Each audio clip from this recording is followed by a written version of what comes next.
AKA Science is proud to bring you Storytime with Mr. Max.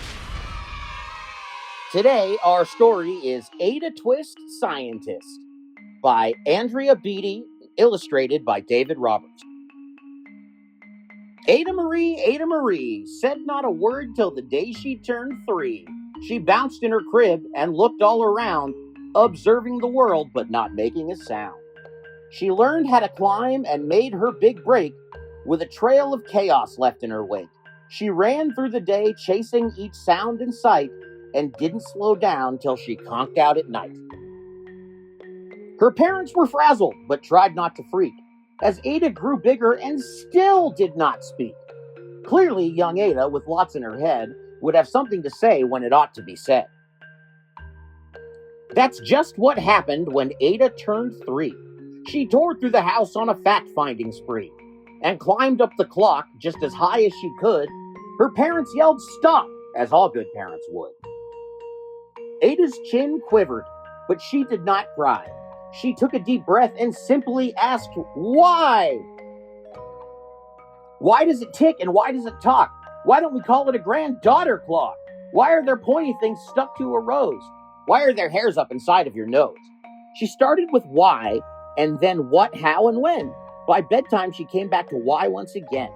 She drifted to sleep as her dazed parents smiled at the curious thoughts of their curious child, who wanted to know what the world was about. They kissed her and whispered, you'll figure it out. Her parents kept up with their high-flying kid, whose questions and chaos both grew as she did. Even Miss Greer found her hands were quite full when young Ada's chaos wreaked havoc at school. But this much was clear about Miss Ada Twist. She had all the traits of a great scientist. Ada was busy the first day of spring, testing the sounds that make mockingbirds sing, when a horrible stench whacked her right in the nose, a pungent aroma that curled up her toes. Zowie, said Ada, which got her to thinking, what is the source of that terrible stinking? How does a nose know there's something to smell? And does it still stink if there's no nose to tell?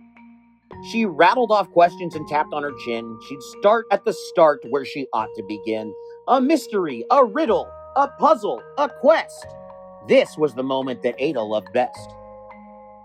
Ada did research to learn all she could of smelling and smells, both stinky and good. One hypothesis Ada thought could be true. The terrible stink came from Dad's cabbage stew. She tested and tested, but soon Ada knew it was time to come up with hypotheses. Then zowie! The stink struck again just like that. Hypothesis 2, it's caused by the cat.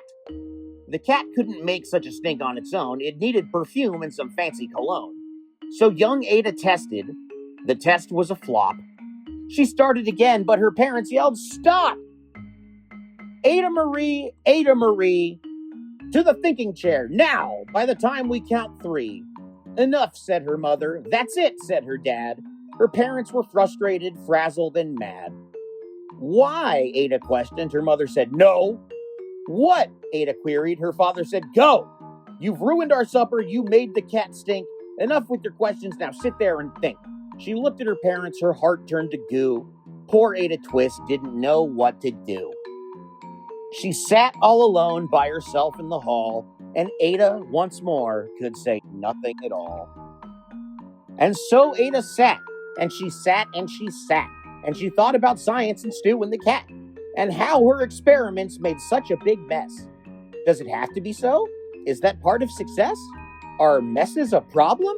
And while she was thinking, what was the source of that terrible stinking? Ada Marie did what scientists do. She asked a small question, and then she asked 2. And each of those led her to 3 questions more. And some of those questions resulted in 4. So Ada got thinking. She really dug in. She scribbled her questions and tapped on her chin. She started at why, then what, how, and when. At the end of the hall, she reached why once again. Her parents calmed down and they came back to talk. They looked at the hallway and just had to gawk. No patch of bare paint could be seen on the wall. The thinking chair now was the great thinking hall. They watched her young daughter and sighed as they did. What would they do with this curious kid who wanted to know what the world was about They smiled and whispered, "We'll figure it out." And that's what they did, because that's what you do. When your kid has a passion and heart that is true. They remade their world. Now they're all in the act of helping young Ada sort fiction from fact. She asks lots of questions. How could she resist? It's all in the heart of a young scientist. And as for that smell, what can Ada do? But learn all she can with her friends in grade 2. Will they discover the stink that curls the toes? Well, that is the question, and someday, who knows? I hope you enjoyed Ada Twist Scientist by Andrea Beatty, illustrated by David Roberts. Thank you so much for joining me for Storytime with Mr. Max.